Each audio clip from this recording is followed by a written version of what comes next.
सर्वांना नमस्कार.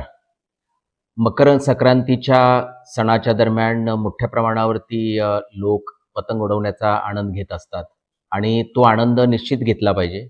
परंतु बऱ्याच वेळा पतंग उडवताना मांजाचा वापर केला जातो, की जो मांजा जो आहे तो अनेक अर्थानं जो आहे तो घातक आहे.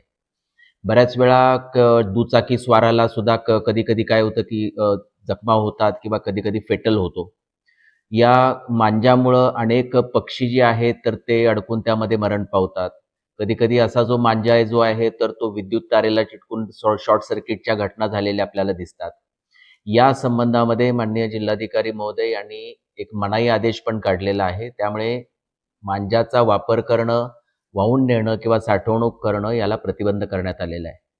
त्याचबरोबर माननीय उच्च न्यायालयानं पण वेळोवेळी मांजाच्या वापरावरती याबद्दल भाष्य केलेलं आहे आणि कठोर कारवाई करण्याचे आदेश दिलेले आहेत. आपल्याला अहिल्यानगर जिल्ह्यातील सर्व नागरिकांना याद्वारे आम्ही आवाहन करतो, की मकर संक्रांतीचा सण साजरा करत असताना आपण पतंग उडवण्याचा किंवा आनंद हा निश्चित घ्यावा. परंतु मांजाचा वापर आपण करता कामा नये, कारण त्याला प्रतिबंध आहे. आपणही करू नये आणि इतरांना पण आपण त्याबद्दल अवगत करावं, अशा पद्धतीचं आवाहन आम्ही आपल्याला करतो. धन्यवाद.